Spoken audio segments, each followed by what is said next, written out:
Welcome, everybody. I'm here today, tonight, this afternoon, wherever you're watching this show with the one and only Brad Yates. Brad, welcome, welcome, welcome. I'm going to give a formal introduction before I start and ask you a lot of questions that our audience cannot wait to hear the answers to. So, Brad Yates, known internationally for his creative and often humorous use of EFT tapping.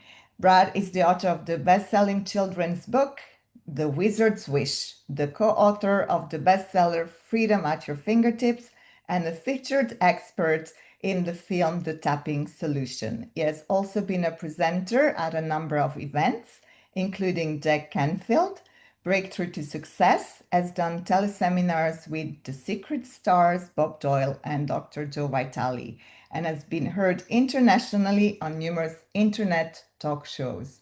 Brad has over 1,700 videos on YouTube that have been viewed over 62 million times. Congratulations, congratulations. We are so Ah, honored to have you here, Brad. Brad, welcome, welcome, welcome. You're such thank you. a multifaceted, interesting, kind, generous human being. And I would love for you to share how you become this really magnificent EFT tapper. I know you started from acting, which maybe not everybody know. So I would love for you to share how does somebody goes from acting into the world of self-development and EFT. Well, thank you, Alex. Very happy to be here. Thank you, everyone who's watching. I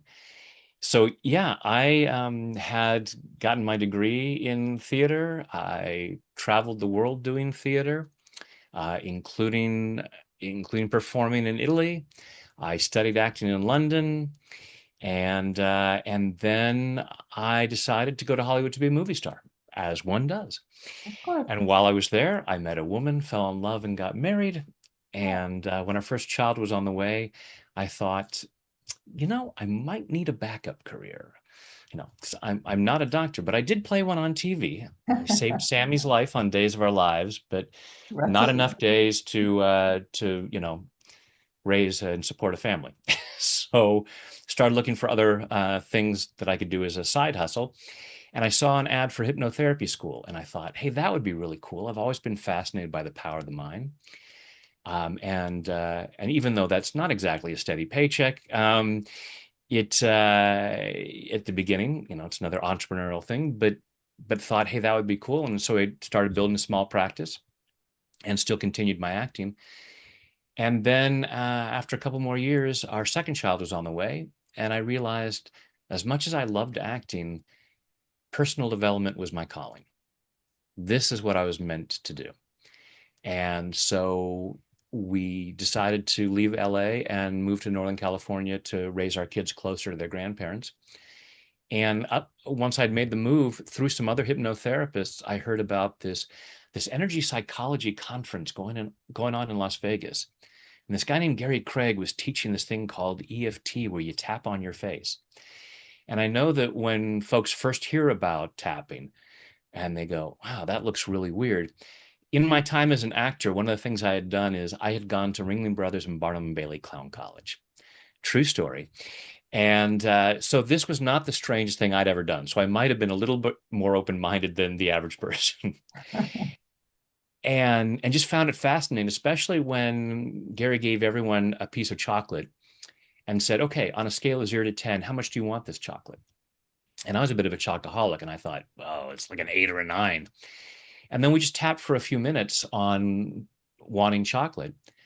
And afterwards, I could not eat the chocolate. I could not force myself to eat it. And I didn't know it at the time, but I wouldn't eat chocolate for 2 years after that. Wow. Don't worry, I recovered, got better.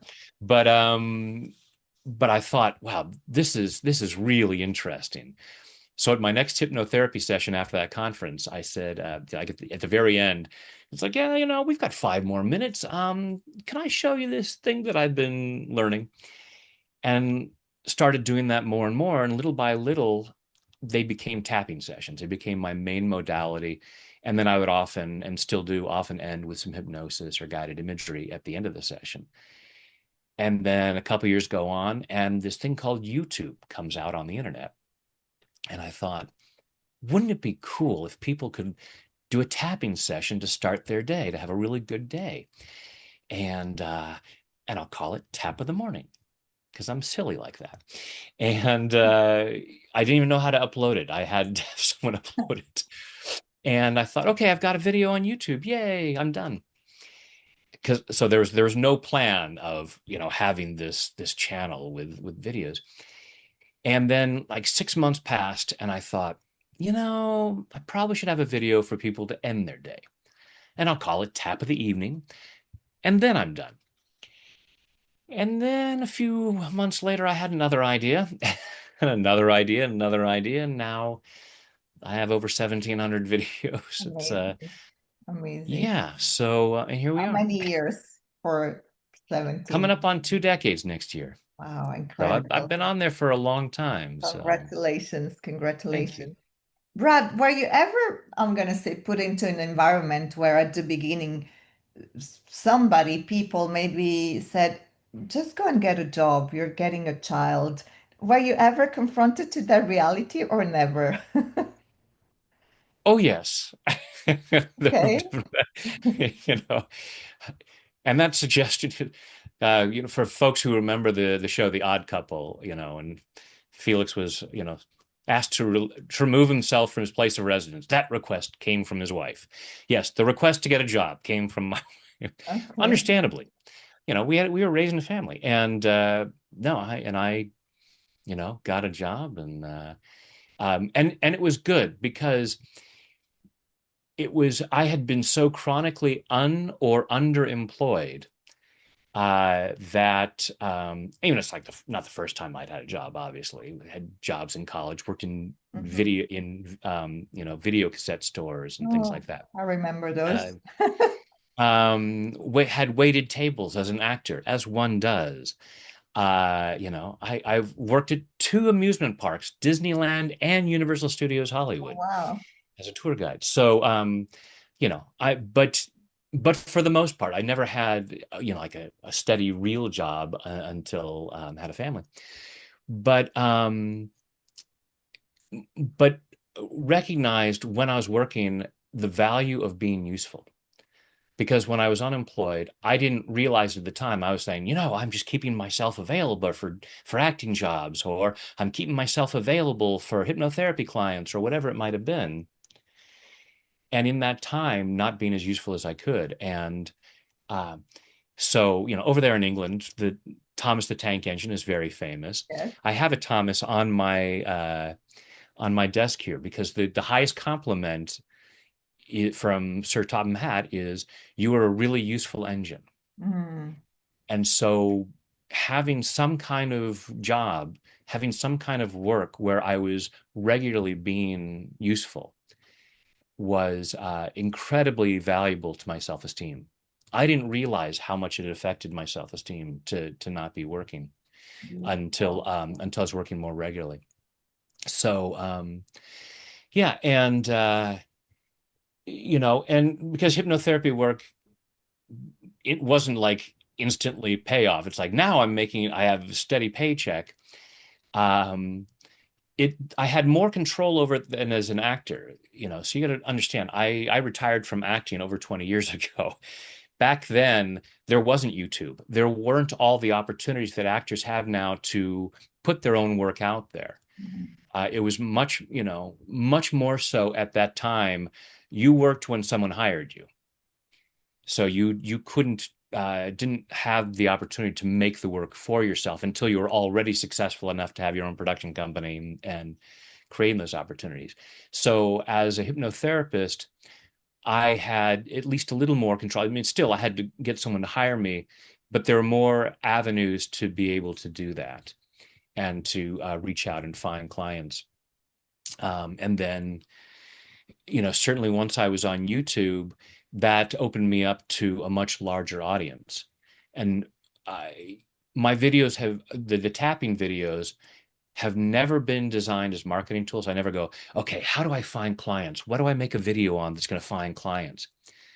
All of the tapping videos come from an idea of I think this would be really useful for people. It's just the mission of trying to help people feel better, do better, live better. It's all mission based, but I am extremely happy and grateful that it has been a very useful marketing tool that has allowed me to go and do live workshops in England, in Italy, recently in Germany, and around the U.S. So in all kinds of countries. So I'm very grateful that that has opened that up. But it's for entrepreneurs coming from a place of being purpose driven rather than financially driven has been very useful for me. And I totally understand where people feel like I've got to be market driven. I have to be chasing the dollar, and then I can figure out what my mission is. It's like, and again, as I said, it wasn't instantaneous, but I am, very blessed to be in a position now where I do what I want to do, and it comes from how do I want to serve? Where do I want to come from? And almost magically, the money keeps showing up. Like, Beautiful. I'm sure you work hard. It doesn't feel like you're working hard, but I don't well, see and that's the you. thing, find a job you love and you never work another day in your life. Yes, yes, I am so blessed to have work that I have the time of my life. beautiful. We had a call yesterday, the in Tap into Power, and someone was saying that I'm not allowed to have fun. If it's fun, then it's not work. It's like, well, you're watching me having the time of my life, being of service, so it can be done. And yes, there are going to be times where it's like, okay, I have to show up for something that may not feel like fun. There are some things, I have to do some editing on videos sometimes. I mean, yes, I could hire someone, but I'm, Yeah, too much of a control freak. Um, but there are things that I love less. But still, I just love what I do so much. I'm so, all in on the mission that all of it, that none of it feels awful because it's all part of it. beautiful. I'd like to explore a little deeper at the beginning when you said, so you start your hypnotherapist cabinet, or I don't know, you call it studio, Mhm. and the finances are not there yet. So you go and look for a job. How do you stop yourself from saying, the universe doesn't want me to be an hypnotherapist because I don't see the financial reward. I have a family I need to nourish. I'm going to go and get a job. How can somebody not take that as a sign that the universe doesn't want you to do this, but instead go and get a job where maybe you're not passionate that much, but it pays the bills? Yeah, it may have just been I was fortunate in that I didn't have that mindset, that it never occurred to me because I just kind of, uh, especially because once I had started the hypnotherapy practice, I had already been a professional actor for a number of years and recognized, it doesn't happen instantaneously. You just you go in knowing that it's gonna take some time, and it's hit or miss for a while. There are few examples of people who are overnight sensations um, in most fields. So, I was not an overnight sensation on YouTube. Again, I've been at this for almost 20 years. Um, so I just, uh, knock wood was fortunate enough that I didn't get discouraged by that. I just knew this is what I want to do. With acting, this is what I want to do, even though I have to wait tables, even though I have to, do this or that. This is what I'm up to. Until that point, and the blessing of having a child, not only is having that child a blessing, but it was also a blessing to have that nudge to look for something different, and I've always felt that I've been guided. Hmm. And I think that it's no accident that I got into acting because my acting background served me to be comfortable on camera for YouTube, to be Beautiful. comfortable leading workshops. I'd been on stage so many times. I love being on stage. So I don't have that same fear that a lot of people have Yeah. being in front of an audience, either on camera or in front of a live audience.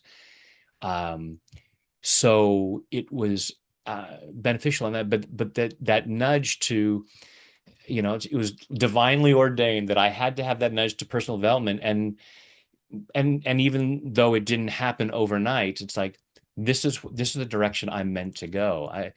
I've often said that the secret to my success is I've been willing to look when opportunities show up.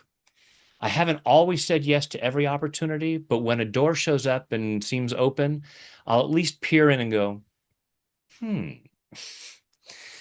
Can you instead share of a just going, particular one that maybe wasn't that obvious? I, well, so when people were talking about the energy psychology conference, a lot of people would go, that just sounds weird, and just ignore it.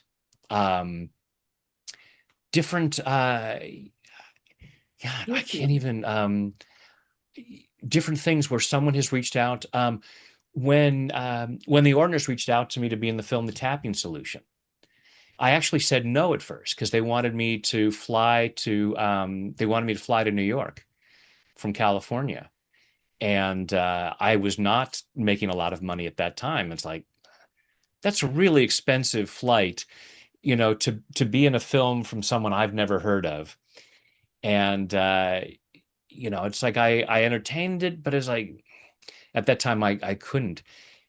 And the universe had other plans because then they called me or reached out to me later and said, hey, we're interviewing Jack Canfield in San Diego, which is like an hour, 20-minute flight from Sacramento. It's like, I could do that. Okay. That's a much cheaper flight. So I hadn't completely shut the doors, like and even that flight was a bit of a stretch at the time, but it's like that I can manage. So And you saw the results out of that movie? well, that led to me being on the Tapping World Summit every year for the last 15 years, which is how a lot of people have found me. Okay. Um, it's allowed me to through that connection has introduced me to a lot of really awesome people. Yeah, there's been all kinds of benefits from that have followed from that. Yes. So all kinds of just little things where someone reaches out to me and says, uh, like you saying, "Hey, I would you be willing to do this interview?" It's like, yes, absolutely. I love sharing this. Beautiful. So there to whoever's watching this right now, this is just you're seeing this, and whether that comes back, whether that person becomes a client or it just leads to them going, oh, I'm going to try this tapping, and it creates more success and allows them to share their gifts and talents. Because I often say to audiences, I'm not here for you, actually. I'm here for all of the people that you could benefit that you're not reaching yet because you're still closed off. You have resistance. And I want to help you break free from that so that you share your gifts and talents in a bigger way so that all those people get to benefit. Beautiful. Beautiful. This is so beautiful. Which takes me to something I'm very passionate and preachy about, which is, let's say somebody has a prayer, I want something in my life. That prayer oftentimes is answered by you needing to stretch, whether it's financial investment, whether it's stopping something you're doing, right? So let's say exactly that. If you want to, maybe you needed to pay for your train ticket, a train, plane tickets, and it was a bit of a stretch at the time. It's not like they came to you and say, we're going to pay you millions, come and do the summit. No, you had to, it requires an investment. It requires times. It requires maybe I need to say no to a football match with my son, right? So sometimes we pray, but I feel we don't hear maybe we don't see the opportunities because we think, hang on, I've asked for more money and now I have to pay for a coach. No, that doesn't work. But that is the answer prayed, right? Yeah. I don't remember where I first heard it, but this idea that everything you want is just outside your comfort zone. It's if it was easy, I mean, there's a lot of great quotes I could use. Dr. Joyce Brothers talking about you'll never consistently behave in a manner which is inconsistent with your self-image. I love that quote. Yes. Yeah. So we keep thinking, I want to perform in successful ways, but I don't see myself as successful. I want to exercise, but I see myself as a couch potato. Exercise can be difficult. That's why for years I always wore soccer jerseys or football jerseys because it made me feel like an athlete Oh, wow. and inspired me to and still when I exercise in the morning, I'm always wearing some football jersey. Clever. Um, have quite the collection. And just bought some more during the World Cup. Capo Clever. Verde. I bought a Cabo Oh, Verde jersey wow. because like I am so inspired by these guys. You couldn't find Italy, I bet. Mm. They need uh, tapping. They need tapping big time. I, I do have an Italian jersey Back um, then, from completely. one of the teams. I won't say because I never wear team jerseys. I'll wear country jerseys, but never individual team jerseys because people get very. I accidentally got caught on video once. Someone was recording something. I was doing some event with out for a walk with someone in Australia, and she recorded it and put it out there. And I was wearing a team jersey because I wasn't planning to be videotaped. She posted it, and someone from a rival team said, "I hope you're wearing that jersey as a joke." This is why I don't wear. I'll wear my local team, which is not the in the higher level Yeah, thing. so But that's it's like right. people. That's I assume that people will forgive me for wearing my local team. But anyhow, uh, so it's allowing yourself to set that mindset and recognizing, and this is where EFT comes into it, is recognizing that when we try to move outside our comfort zone, it feels threatening to us, and we have a stress response. And tapping primarily, its primary job is it reduces stress. So as we get to that, it's like, oh, this feels like a stretch. It feels so uncomfortable. The prefrontal cortex is going offline as we go into fight or flight. We start to tap and go, I'm safe. This is Mhm. who I really am. I really am. So I always use the Michelangelo's David um, as a metaphor, and I have Davids everywhere because Michelangelo said the statues are there inside the marble. All I have to do is remove what doesn't belong to reveal the masterpiece inside. And that's what we're doing here. That masterpiece is already inside. The most successful version of yourself is already in there. That version of you who, makes a great living, providing great service, being of maximum benefit to the world is in there. But we just have to clear away the fears and doubts, the belief that I'm not good enough. And we keep seeing all of this so-called evidence that we're not good enough. Oh, I didn't get many people showing up to my event. That's proof that I'm not meant to do it. What you said earlier, oh, I'm not instantly earning a great living as a hypnotherapist. That must mean I'm not meant to do it. Those are false beliefs. That's a misunderstanding of the thing. It's like, no, it takes time to build it. However, I also have to see that I may be blocking that success. And I always come from that standpoint. Behind virtually all of my work is this belief that the extent to which we don't have what we say we want tends to be the extent to which we are resisting it. So if the money isn't showing up, we're probably resisting it. And virtually everyone will say, that's not true. I am not resisting money. Why would I resist money? I want to be a millionaire. And I'll say, okay, so let's watch the replay of your past week and watch all of your behavior. Have you engaged in things that are practical in money making? Have you engaged in things where you're spending money you shouldn't be spending?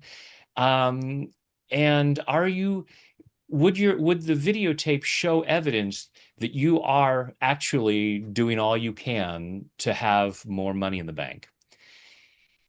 we're probably going to find a lot of evidence that that's not the case.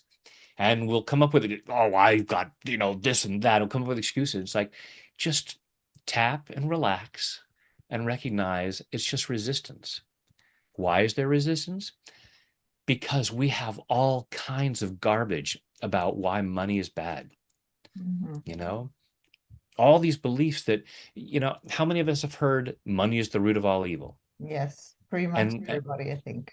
yeah, and it's not even the correct translation, Yes. but Yes. people have used it. People have put it all over the place. So we have bombarded with this Yeah. message that money is the root of all evil, when in fact the actual translation is the love of money is the root of all kinds of evil. Mhm. That's, it's translated from Aramaic. So it's Yes. all kinds of, and Greek and, probably not, that's probably not even accurate. But the idea is greed leads to evil acts, Yes. Yes. not money. Money gets a bad rap. Money is just a tool, just like a brick. You can use a brick to build a church. You can build a brick to break a window to rob a store. You don't blame the brick. It's the Correct. action. So Correct. people, make money in awful ways, but there are plenty of ethical ways to make money. People use money in awful ways. You can use money to do all kinds of great things. So money is not the root of all evil. But we have this belief. So in our mind, our conscious mind, which is like 5-10% of our mind, is saying, I want more money. I want to be a millionaire. I've got a vision board with a yacht and a private jet. And the unconscious mind, the other 90 to 95% is going, yeah, that's so cute. But we don't want to be evil. So we're not going to let it happen. And we stop ourselves. And we stop ourselves from taking the actions that will lead to greater success. We'll spend money that we shouldn't spend because we have this financial thermostat of what feels safe. And it's way below, it's our comfort zone, our financial comfort zone. And it's not necessarily comfortable. It may be I'm just barely scraping by. I'm afraid I'm not going to pay the bills every month. But internally, it's like, yes, this is where we should be. Mhm. This is what's right. This is what's noble. Blessed are the poor. Yes. I should be, I should, be just barely able to make it. And my ancestors are all looking down on me saying, we're so proud of you. Thank you for not being one of those rich, awful people who exploit people and rape the earth and all of this, all of these things, these images that we see, the billionaires who are doing terrible things. Like there are billionaires doing all kinds of really good work. They've made their money in ethical ways and are doing really good things with their money.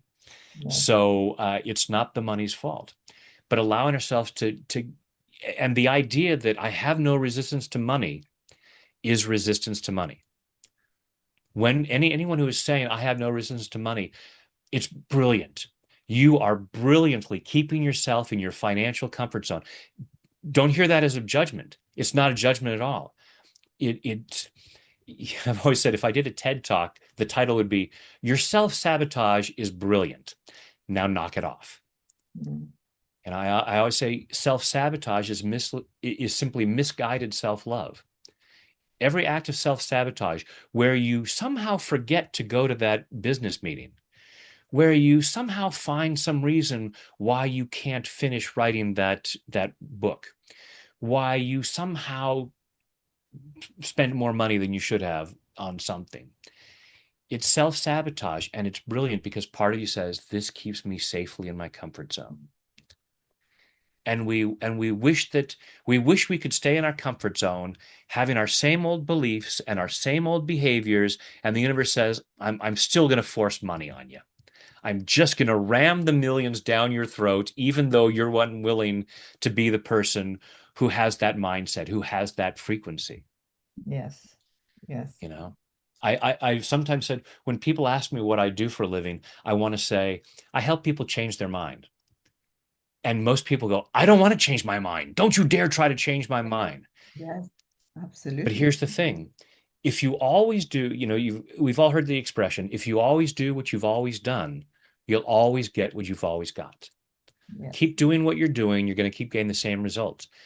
If you always think what you've always thought, you're going to always do what you've always done and always get what you've always got. If you want things to change, you have to change your mind about things, primarily money for a lot of people. We think we want more money. You know, some of you may have seen an ad that I have. I have a program called Tap into Money, and one of the ads that my team has put out there is, "Think you want more money? No, you don't.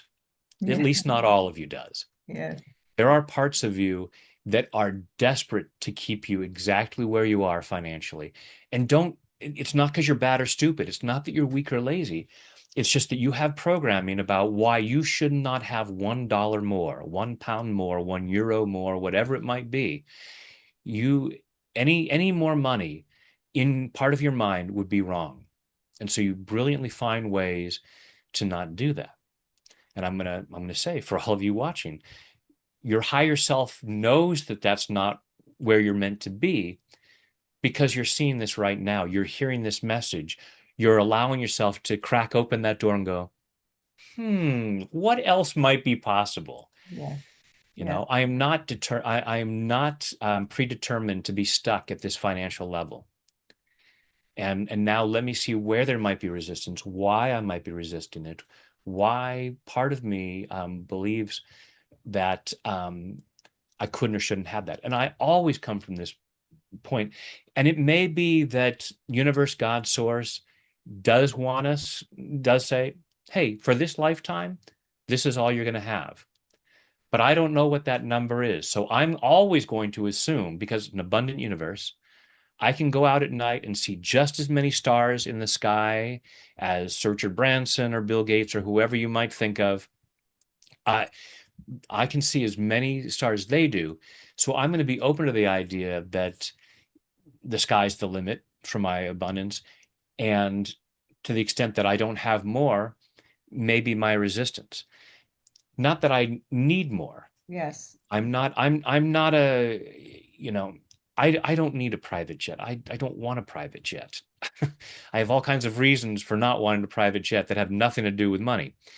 Um, but there are still things like, hey, with more money, what else could I support? What other, there are people doing trauma work with tapping in Africa and in jails and all kinds of places. And I support them monthly. It's like, hey, I would love to just create a foundation that supported them. And they could go everywhere and they could hire tons of people. Beautiful. Yes. So always wanting to, you know, what more good could I do? I'm already enjoying a great life where, I had two month-long trips to Europe last year. Beautiful. And have already spent, almost a month in Europe this year. Um, so, I work when I want to work. I am already great, but I still do tapping on money going, if there is anything that is resisting greater abundance where I could be of even greater service, I want to allow that. Not because I need more money, not because I'm feeling a sense of lack, but I'm just open to the possibility that the universe may be open to me being able to do more with more money. And it may be, that God is like, no, Brad, this is what you're meant to have. And it's like, hey, that's okay. I'm feeling very blessed. But but I'm open to the possibility that it's like there's more that you could do. You still have some resistance. There's still some old programming about why it might not be safe or why it might not be right for me to be even more successful. So I always come from the standpoint, and it's not in a shaming or blaming way towards myself of, oh, you have a resistance. Like, no, because we're always doing the best we can. Mm.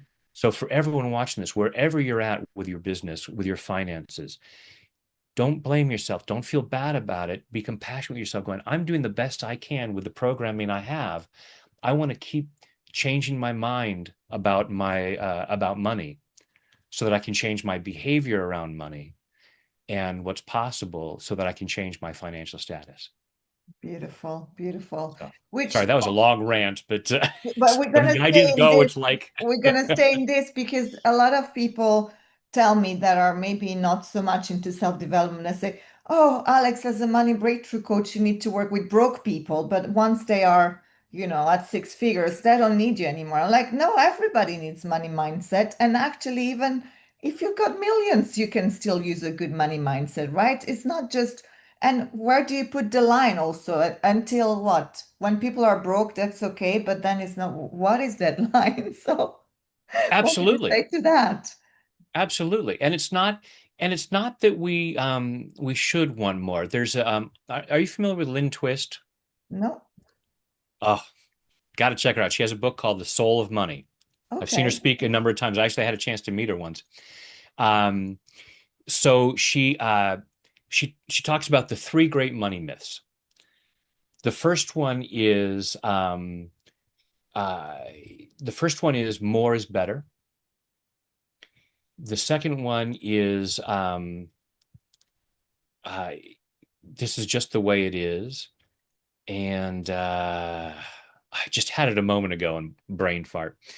Anyhow, look it up. But the key one right now is the idea that more is better.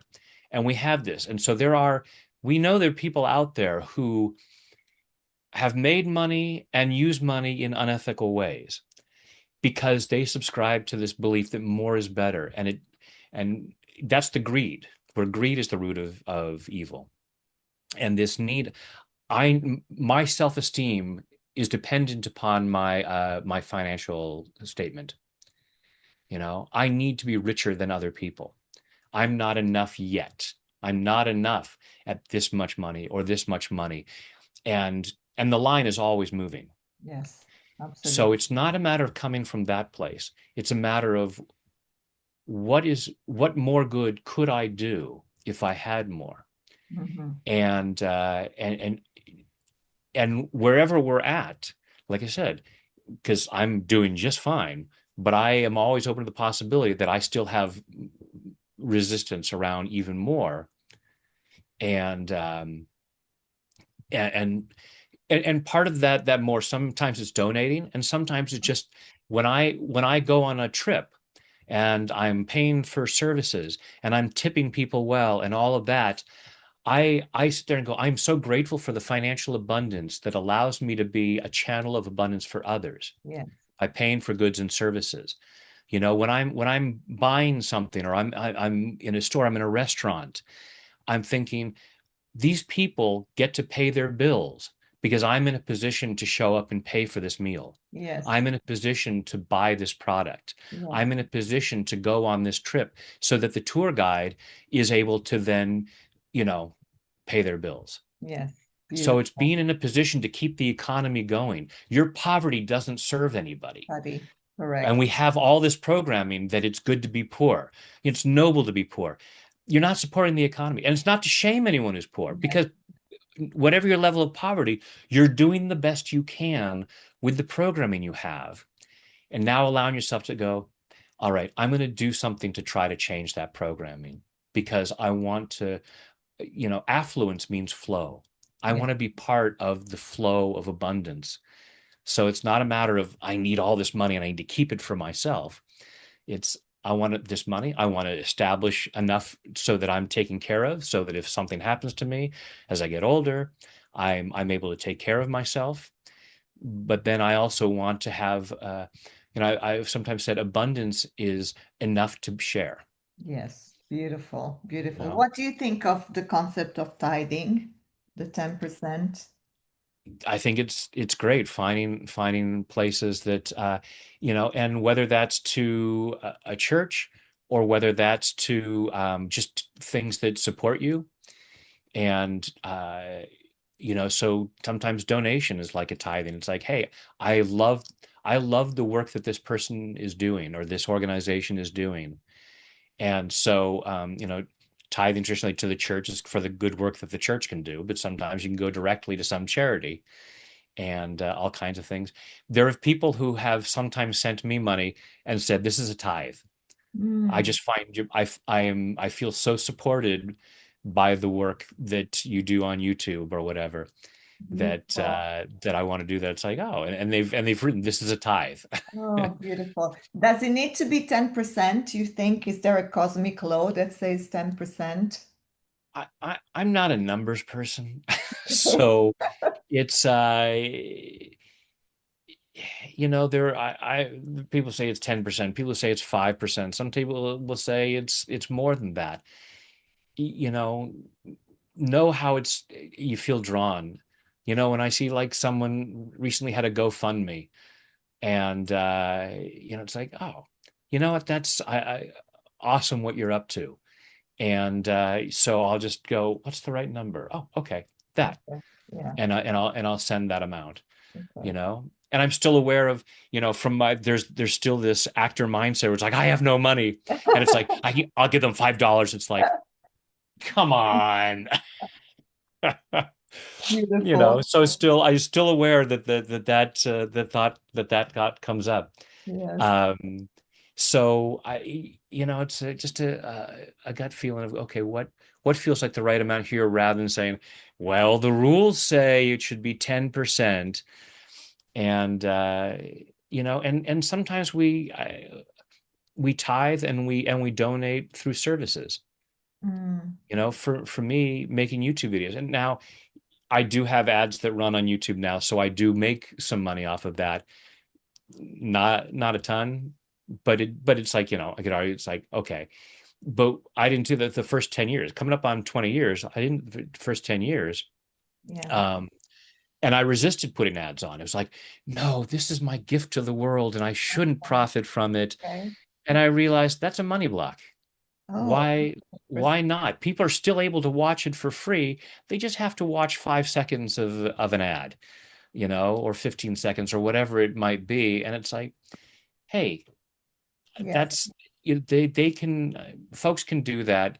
And there's also something to someone contributing something as they receive, as opposed to someone going, Yes. I should. And there was some pushback from a few people. It's like, oh, you should just be able to get something for free without it having any cost to you, time or energy wise.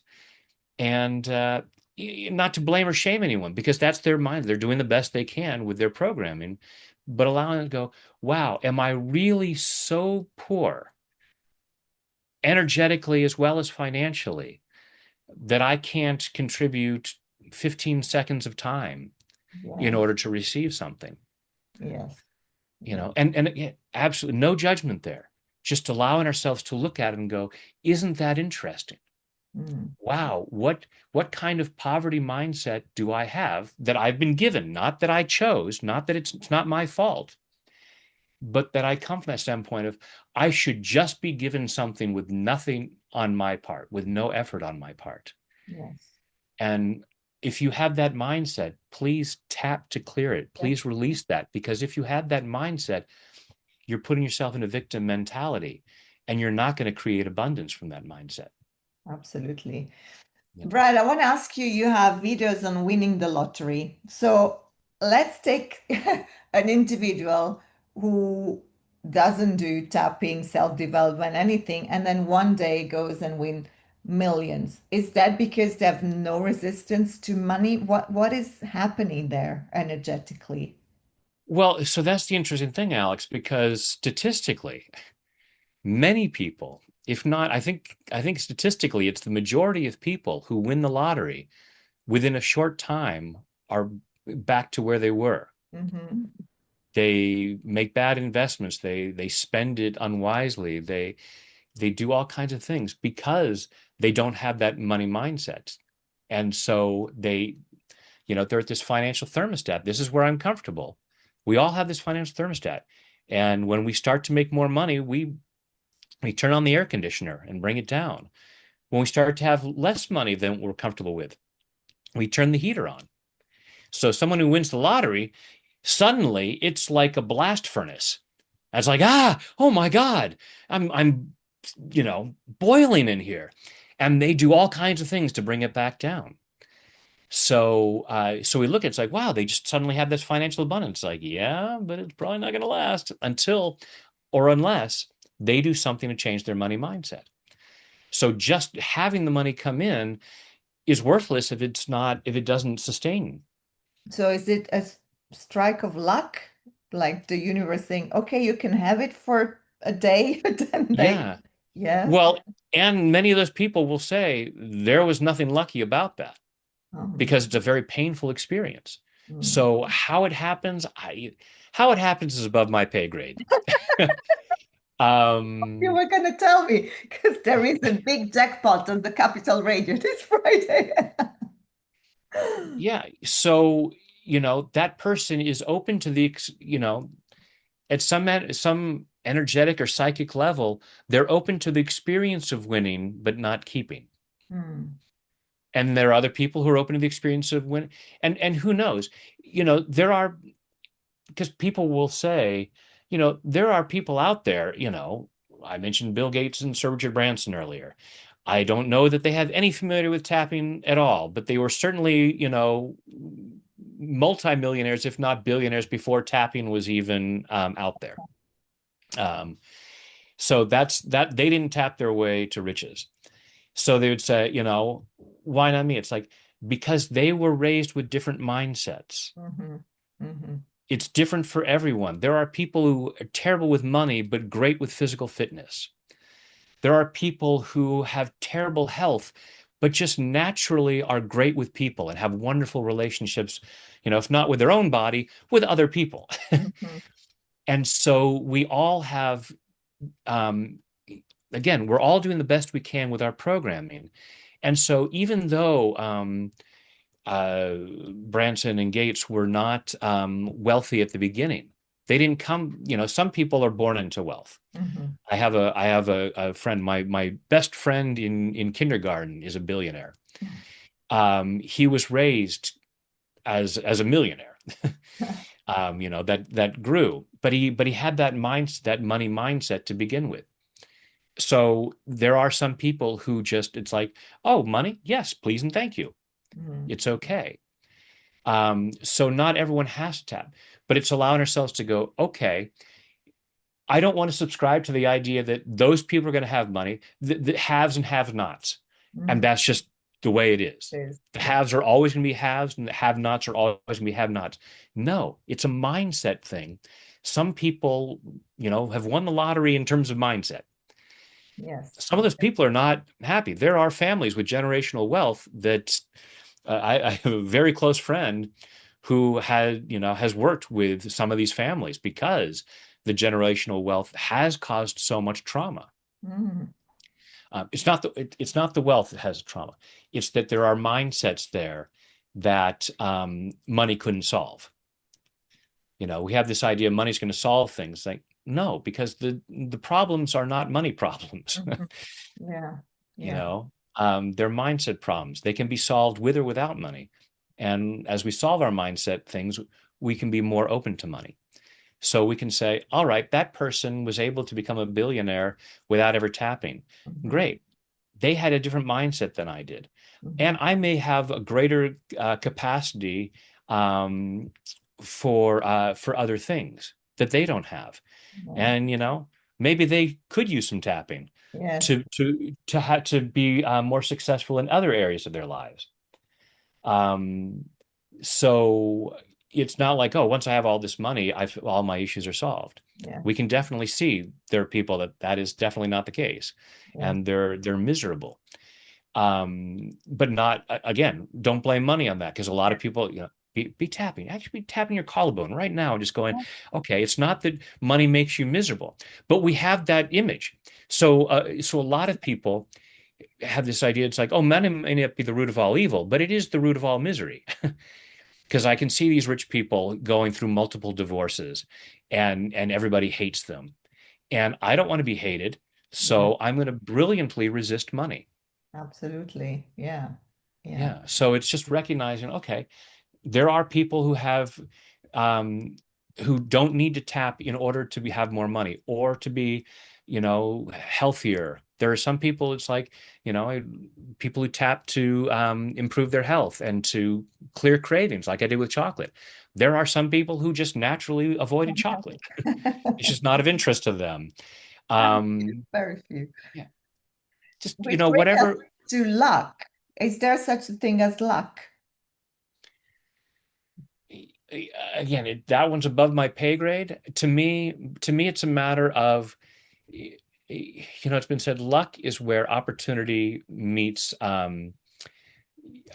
willingness. Yeah. What was the word you said? Preparation, like, Preparation. yeah. Yes, operating means preparation. Um, and so it's opportunities are there. It's just a matter of whether we're willing. Mm. Fortunate things happen when we're willing to say yes. Because there are opportunities that are there that we're walking with blinders. Nope, can't have that, can't see that. Um, there are the people who have won the lottery. You can say it's lucky, but they had to buy the ticket, you Correct. know. Correct. There's the joke about the guy who keeps saying, God, I'm praying to win the lottery every day. I've been praying for years to win the lottery. Why can't you let me win the lottery? And God says, you have to buy a ticket first. Um, That's true. But many you know, people do that in life, right? They just don't buy the we ticket. sit we sit back and we read the magazines and watch TV and see the successful people and go, if only it was me. But we don't show up and we don't take the actions. And again, not to shame ourselves, no judgment, just getting curious and going, why not? There's resistance. Some part of me says, because I shouldn't be that. And we have this thing that comes up a lot. It's actually come up in a couple of teleclasses this week about, if I succeed, it'll make other people feel bad. Mm. And yet, many of us at the time that we're recording this, have been watching the World Cup. And we watched these heroes like Leo Messi and Kylian Mbappe and Harry Kane and all these, whoever your favorite is, Erling Haaland, and we're enthralled with these people. We don't sit there and feel bad. Oh, Correct. Yeah. these guys they're scoring these goals. They're so successful. I feel so miserable. No, we're cheering them on. We're buying jerseys with their name on it. We want to see them score. So Absolutely. where do we, and yet we had this idea, but if I were that person, people would feel miserable. I would make people feel bad if I was successful. We're not thinking, Leo Messi's siblings must hate him. Everyone in Erling Haaland's family is miserable because he's, such a celebrity. We don't hold that thought, but we have, and it's because we get programming. We've gotten things of, don't get too big for your boots, don't get too big for your britches, don't be a tall poppy. Different cultures have their different expressions about this. Um, and it's so funny in so many Christian families that will say, be humble, don't shine. It's like, the Bible literally says, do not hide your light under a bushel. Telling people to hide is literally contrary to scripture. And yet, but we have this program. We don't know that. As children, we don't know that. We don't say, no, I'm sorry. Jesus said. Yeah. Um, it was so funny. My wife sent me a picture, of I know, way off tangent here, of a t-shirt that has a picture of Jesus, palm face going, oh my God, people, that's not what I said. Um, Then, so recognizing we're doing the best we can with the program we have, but so much of that program is misunderstandings, misinterpretations, you know, poor translations, and allowing ourselves, but because it's so strong, because we felt it so strongly, when we try to change and go, no, I am going to shine, we have a stress response that says, knock it off. And we will make some simple mistake and we'll just, go, oh, well, whatever. When we have brilliantly created that, we've slammed that door. We've found a way to sabotage our success because it feels safer. It keeps us in our comfort zone. I'm honoring my parents by holding on to their false beliefs about why you shouldn't be successful, why rich people are bad, and allowing ourselves to go, okay, and just saying, I'm having, that's a stress response. And Mm. as I tap on that, you can see all the tapping videos, but even though I'm afraid that money is the root of all evil, Even, yeah. this fear Shall that we do money a is the root of round? all evil. Shall we do a round? Yeah, let's do that. Let's do So, that. for whatever fears you have about money, whatever your belief is about money, even though so if you're not familiar with EFT tapping, you can go to my website. You can find the basics of it. I'm going to say different words. That's not the basic of tapping. The basic of tapping is you go through the different points and say the same thing over and over again. We're going to have some fun with it, but please don't watch this and say, wow, you have to come up with all these different phrases. I wouldn't know how to do that, so I can't do it. Just do No. this video. Yeah. If you want money miracle, do this video. Yeah. So just allowing yourself, actually, let's do this to really make it more effective. Close your eyes. Take a deep breath in and hold it and let it go. Now, just breathing comfortably with your eyes closed, allow yourself to be right here, right now, as centered and grounded as possible so that you can receive maximum benefit from this process. And with your eyes closed, just follow your breath through your body. Notice how you're feeling physically and emotionally. We often don't even pay attention to what we're feeling. We're so in our heads. So taking a moment to notice what you're feeling and allow yourself to imagine the amount of money that you'd like to have in your bank account or the amount of money you'd like to make on a monthly basis or an annual basis. The amount of money that would create the lifestyle that you want. Allow yourself to be aware of what you really want, not what, someone once said to me, I want $500 billion. It's like, you wouldn't even know what to do with that. we tell ourselves these numbers because it keeps us safe. If I can come up with a number that just seems impossible, then I don't have to deal with any resistance. So allowing yourself to be aware, maybe it's double what you're making right now. Not that you shouldn't want more than that. Just allow yourself for this exercise to just think of, something that's maybe, 10% more, maybe 50% more, maybe double. Imagine what that looks like. Maybe you're looking at your online bank statement or you're looking at, you know, other things that you might have in your life. Maybe you'd be driving a different car, living somewhere else, whatever it might be. And feel what goes on inside your body. Say, it's safe for me to have this much money. It's safe for me to have this much money. And just notice what that feels like. And notice on a scale of 0 to 10, how true that feels. And I know that some of you are going to say, oh, it's absolutely a 10. And I'm going to challenge you because that's your mind talking. Feel what your body says. Because unless you already are making that much money, or you're obviously on your way. It's like, no, I haven't made it that much, but everything I'm doing, it's the things are happening. And I know I'm confident that that's happening shortly. Unless that's the case, if you're not there, then chances are there's a part of you that says it's not safe. And for some of you, it may be like, oh my God, it's only a 2. And don't judge that. Just get curious. Oh, isn't that interesting? Why do I have this much fear of having more money that I haven't allowed myself to see, but is blocking me from doing what I can to allow more money? So just allowing yourself to be aware of that. And also say, it's okay for me to make more money. It's okay for me to make more money. And notice on a scale of 0 to 10 how true that feels. Because there may be just the slight wording may be different. And it may be like, oh, it feels safe, but it still feels kind of wrong for whatever reason. And just to, again, notice where that number might be, not judging it, but getting curious. And these are the reasons why you are resisting having more than you have right now. Take a deep breath, open your eyes, and just taking the fingertips of your dominant fingers and just tap where I tap. Even though I might be resisting more money, Even though I might be resisting more money, I choose to love and accept myself I anyway.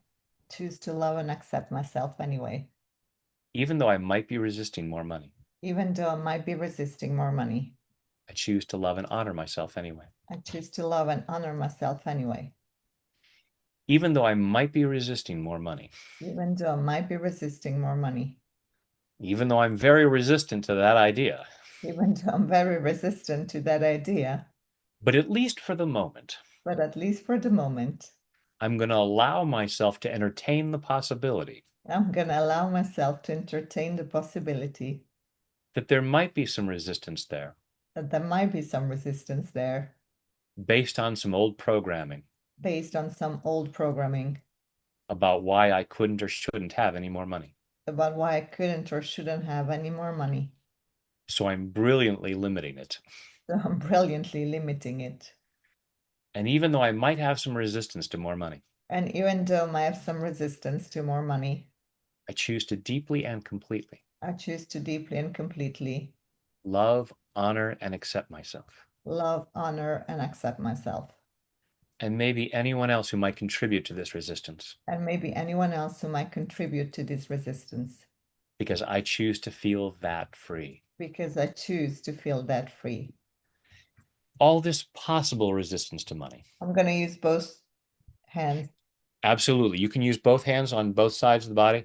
I'm a trained film actor, so this is bad camera technique for me. Okay. So whatever feels comfortable, you can use either hand on either side.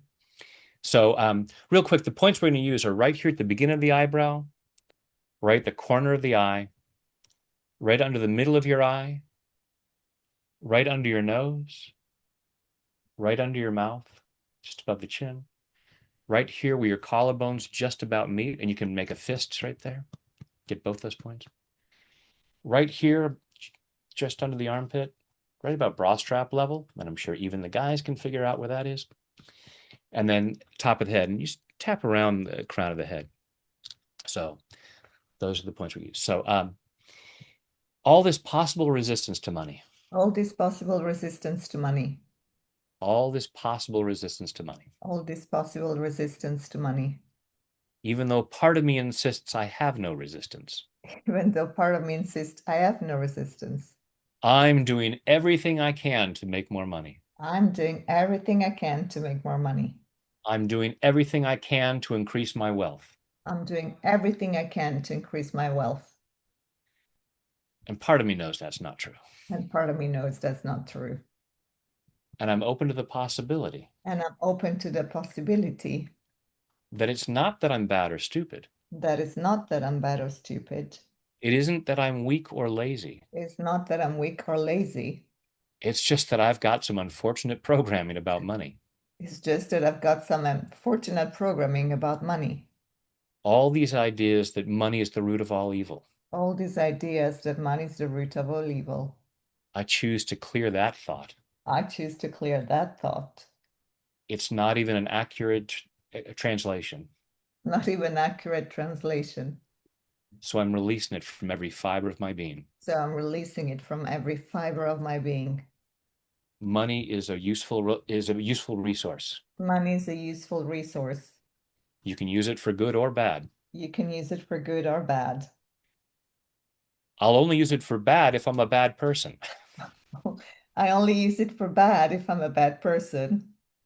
And deep down inside, I'm a really good person. And deep down inside, I'm a really good person. So of course I would use money for good. So of course, I'm gonna use money for good. So it'd be really good for me to have even more. So it would be really good for me to have even more. I'm clearing all my doubts about that. I'm clearing all my doubts about that. All these old messages that people with money are bad. All this old messaging that people with money are bad. It's just not true. It's just not true. And there's actually no bad people. And there's actually no bad people. There are people who have so much fear, There are people who have so much fear, fear that they're not good enough, fear that they're not good enough, that they use money in bad ways. that I use money in bad ways. It's not money's fault. It's not money's fault. I can be good and I can be rich. I can be good and I can be rich. I can be good and rich. I can be good and rich. And I'm clearing the doubts about that. And I'm clearing the doubts about that And any other old doubts. and any other old doubts. What are the things that I've heard What are the things that I've heard about why it would be wrong to have more money? about why it would be wrong to have more money? Why am I afraid to have more money? Why am I afraid to have more money? Part of me says I'm not afraid of having more money. Part of me says, I'm not afraid to having more money. And if I insist that, And if I insist that, I'll stop myself from finding ways to make more. I'll stop myself from finding ways to make more. And I'll keep myself safely in my financial comfort zone. And I'll keep myself safely in my financial comfort zone. And part of me is not willing to do that anymore. And part of me is not willing to do that anymore. Otherwise, I wouldn't be tapping on my face right now, Otherwise, I would not be tapping on my face right now, clearing all of the stress clearing all of the stress that I feel about making more money. that I feel about making more money. I choose to feel really comfortable with making more money. I choose to feel really comfortable with making more money. And there may be other things that I'm afraid of. And maybe other things that are afraid of. Maybe I think money is just fine, Maybe I think money is just fine, but there are others around me who don't have much. but there are others around me who don't have much. So it would be wrong to have more. So it would be wrong to have more. Maybe it would make them feel bad. Maybe it would make them feel bad. Or maybe they just come to me for handouts. Or maybe they just come to me for handouts. The government will want more in taxes. The government will want more in taxes. All of these fears about having more money. All of these fears about having more money. All these reasons why I might not want more. All of these reasons why I might not want more. And I'm clearing those up. And I'm clearing those out. I can have more money and figure this stuff out. I can have more money and figure this stuff out. And maybe it feels unfair to have more And maybe it feels unfair to have more when so many people don't have much. when so many people don't have much. I cannot be poor enough to make them richer.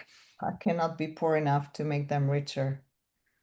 Being poor in solidarity Being poor in solidarity doesn't solve anything for them. doesn't solve anything for them. I'd rather set myself free I'd rather set myself free so I'm in a better position to help them, so I'm in a better position to help them, either financially either financially or by showing them how to change things. or by showing them how to change things. I can say, hey, I set myself free. I can say, hey, I set myself free. You can do it too. You can do it too. I can give a man a fish and he eats for a day.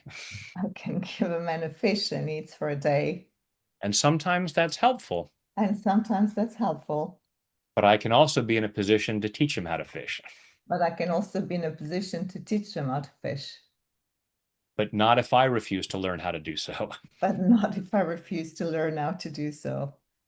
And I choose to love and appreciate all these parts of me And I choose to love and appreciate all these parts of me that have kept me stuck financially, that have kept me stuck financially, believing that that was necessary. believing that that was necessary. It's what I thought I had to do to protect myself. It's what I thought I had to do to protect myself. And I have found brilliant ways to limit my abundance, And I found brilliant ways to limit my abundance, to keep me safely stuck. to keep me safely stuck. And now I'm clearing that resistance. And now I'm clearing that resistance. I am setting myself free I'm setting myself free to feel really good about having more money, to feel really good about having more money, gratefully allowing more abundance gratefully allowing more abundance in body, mind, and spirit. in body, mind, and spirit. And take a deep breath. Close your eyes, go inside. And again, thinking about that amount of money, that higher amount of money than you have right now, and say, it's safe to have this much. It's safe to have this much. And it's okay to have this much. It's okay to have this much. And just let that rattle around inside. And hopefully that number has come up. And if, sometimes it doesn't move a whole lot. You may feel like, but when we're tapping, it's often like peeling layers of the onion, and you may have greater awareness of, oh my goodness, I totally understand why I have this negative association to money. Something that you've blocked, something you pretended wasn't there, but there may be some argument that your parents had as about money when you were a child. And so part of you just says, oh, money equals, pain. Money equals problems in my family. And allowing yourself to go, oh, that's just a misunderstanding. It wasn't money that caused the problem. It was the beliefs around money. And you can clear that up and go, oh, I can allow myself to have more money now. So whatever that experience is, and you can open your eyes if you haven't already. Um, but that's, it's just, and recognizing that with EFT, sometimes it happens very quickly. There are what we call 1 minute wonders where someone taps on something and it's like, wow, I went from a 2 to a 10. And this old belief that money is the root of all evil, it's like, it's gone. It's like, oh my, it's laughable. And sometimes it's like, well, it doesn't feel as strong, but it's still somewhat there. So sometimes it's more gradual. And even if it doesn't seem like it's changed, it's just not noticeable at the moment. It's not always tangible. Sometimes tapping is like a painkiller, and in a short amount of time, we notice a positive difference. Sometimes it's like a vitamin, and no one takes a vitamin and notices any results at that moment. That's, Um, that's that true. I'm aware of. I know, it's over time, it's persistence in doing it over time. And we have scientific research. As strange as this might look, there actually is a growing body of scientific research validating its effectiveness, Absolutely. particularly in terms of stress relief, but not just that.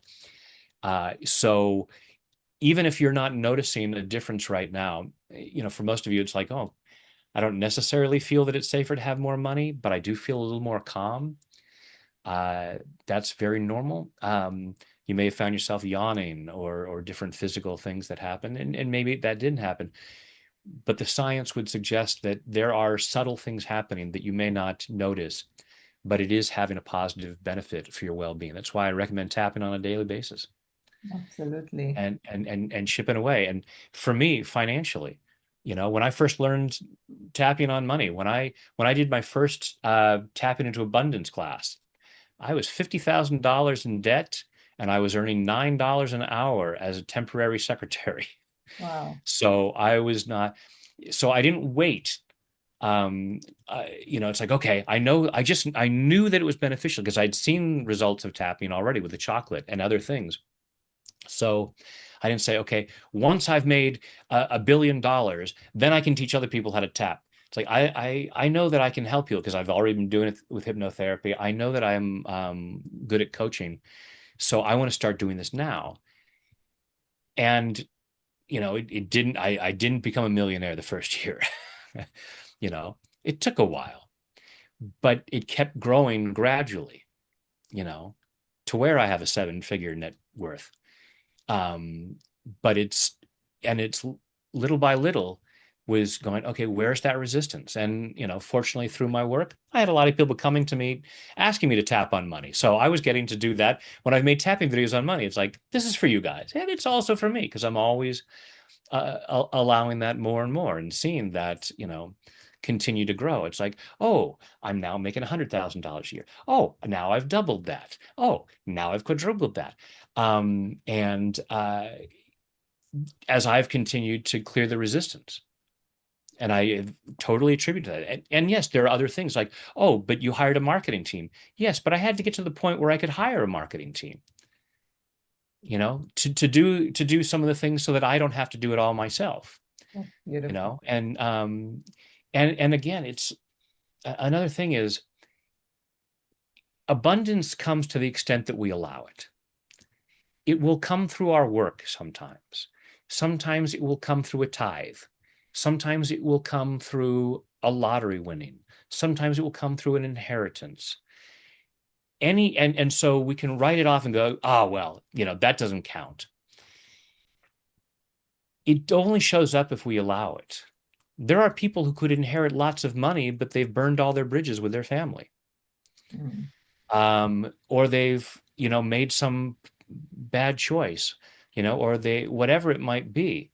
So any abundance that you have right now, allow yourself to say, okay, I manifested that. That is Now, important. how do I allow myself to manifest more? That is important. Yes. And it may not come through what you think. It may not be, you may be sitting going, wow, I'm not doing this, but it may come through, someone helps you out and not feeling bad about that. It's like any abundance that shows up in your life is there because you have allowed it. And allow yourself to feel good about that. Because if you feel bad about it, you're saying to the universe, okay, money comes when I feel bad about it. Mm. Please, please do not have that frequency. Yes, Go, yes, this is hey, super important. And also, so many times it's easy to say, oh, yes, I manifested this money, but it was given to me by my brother, or my dad gave it to me, or my husband is doing it for me. And so it's very easy when you're in the entrepreneurial world to want the money to come through that tunnel. absolutely, absolutely. There's a part of us that it feels ideal that, hey, I want the money to become an exchange for me providing service. But as far as the universe is concerned, it's like you're providing service out there.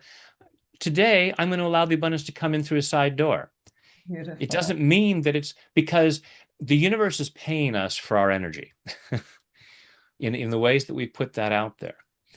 And so allowing ourselves to be in that frequency of I'm providing value. And sometimes I'm simply providing value in the energy that I share. Mm. Um, Can you tell us more about that? well, it's everything is energy. We're all connected. So simply by feeling good, Mm. we are being of service because we're raising the collective energy of the planet. Even if you're sitting at home, if you allow yourself to feel as good as possible, it affects others, even if they're not in the room. There's all kinds of physics, quantum physics experiments saying, what happens here has an effect on something that happens across the world. Beautiful. So just giving ourselves, it's like I am being of service just by feeling good, and I'm allowing myself to feel good about that. And the universe can find ways of saying, all right, you're being of service. The money's going to come in through something unexpected. It could be a lottery win. It could be, a gift from a family member, A and new not question, client just, out of the blue. Yeah, yeah. And yeah. just saying, I please and thank you. Please and I thank am, I am open to abundance coming. you. Yes. And, in whatever way, but not. So you mentioned I have a video on winning the lottery, but it's not what a lot of people would expect because people say, can you make a video to help me win the lottery? It's like, Hmm. I have money videos to help you be open to abundance coming in all kinds of ways, and that can be the lottery.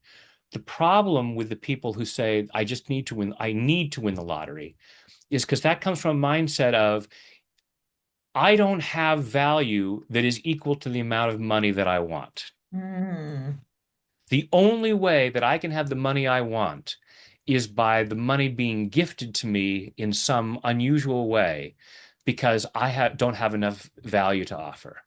Sad. And I call BS on that. Yes. And so, I have no problem with people buying lottery tickets and saying, "Hey, I'm open to money coming in however it comes." Yeah. With But that. if you're coming from the mindset of I can only make money through other means, through luck or an inheritance or something like that, something that has nothing to do with me sharing my gifts and talents because I'm not good enough, I won't stand for that. Yeah. And I It's don't want to bold. support that in Yes. terms of making a video that's like I just want to win the lottery Yeah. because I can't I can't be of value to the world without that. Because there is that masterpiece inside Yes. everyone. And Yeah. my job is not to, and I don't want anyone to win a lottery and then say, hey, I'm financially set. I don't need to share my gifts and talents. Absolutely. I Absolutely. am going to keep making tapping videos. It doesn't matter how much money I make. I mean, I'm already comfortable. I Yeah. don't need to do it, but I financially, I need to do it because I just love what it's like. I want the world to. I wear this wristband that says "Cultivate Peace." we're not completely at a level 10 in terms of world peace yet. So I'm not done, Sharon. I can't imagine ever retiring because as long as I am able to provide value, as long as I'm able to do something that can make the world a better place, as long as I'm able to help people have a greater sense of freedom to live better, do better, and feel better, I'm going to keep doing it. So Beautiful. I wouldn't want anybody to say, if I win the lottery, I won't have to work again and I'll just stop being useful. Yeah, I don't want you to have financial abundance that gives you permission to be useless. absolutely. My Absolutely. job is to help you be as useful as possible. And that Beautiful. doesn't mean, working your butt off. Yes. I don't work 60-hour weeks. I live a lifestyle that I want, but I work, but I, spend some time, I do daily Yes. things now. I have this 15-minute thing I do 6 days a week, Yes. even when I'm traveling. Yes. Not because I need the money, but Yes. because I love what I do, and Epic. I know the effect that it has on people. And Epic. so everybody has a gift and talent to share. So please don't win the lottery and say, now I can stop sharing my gifts and talents. Absolutely not. So that's why I didn't make a video that's like, win the lottery so you don't have to work again. And there's people Absolutely. say, I don't want to have to ever work again. It's like, why would you want that? Why would you want that? Even if you and if you Exactly. if you have a job that you're going to retire from because it doesn't fulfill you, what else can you do to be?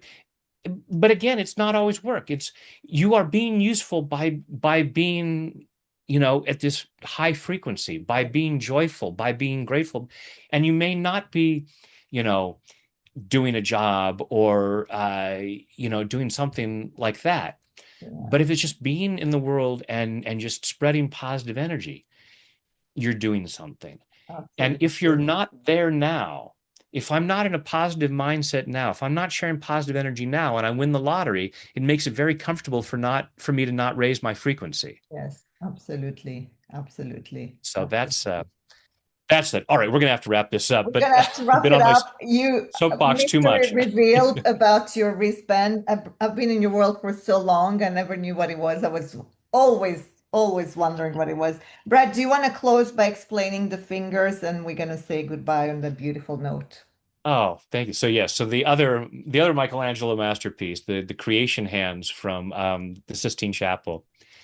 So you'll notice God's fingers outreached, and Adam or man's hand, the finger is kind of limp.